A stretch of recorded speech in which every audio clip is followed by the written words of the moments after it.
এই ভিডিওটা দেখুন কেমন। বড় ভাই নিম গাছের মতো হয়, যার স্বাদ হয়তো তিক্ত কিন্তু তার ছায়া সবসময় শীতলী হয়। বড় ভাই আপনাকে যা খুশি বলতে পারে, মাঝে মধ্যে তিতা কথাও শুনিয়ে দেয়, কিন্তু সে আপনার ব্যাপারে কখনোই খারাপ চিন্তা করে না। সে সবসময় আপনার ভালোই চায়, কারণ মা বাবার পর যদি কেউ মন থেকে আপনার মঙ্গল চায় তবে সে শুধুই আপনার বড় ভাই। তারপরে আগের শাড়িটা।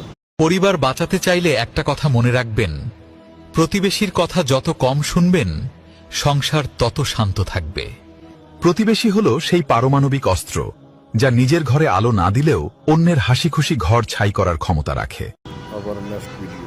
ঘরের বিচার যদি বাইরের মানুষ করে তখন বুঝে নেবেন আপনার ঘর আর ঘর নেই, সেটা জাহান্নাম বা দুজক হয়ে গেছে। সবসময় মনে রাখবেন, আপনার ঘরের কথা যদি আপনার ঘরের ভিতরে থাকে তাহলে আপনার ঘরটা হচ্ছে জান্নাত, কিন্তু আপনার ঘরের কথা যদি বাহিরের কারো কানে যায় তখন মেনে নিবেন আপনার ঘরটা জাহান্নামে পরিণত হয়ে গেছে। কেমন লাগলো ভিডিওটা? সাবস্ক্রাইব করে, লাইক করিए और शेयर करिए।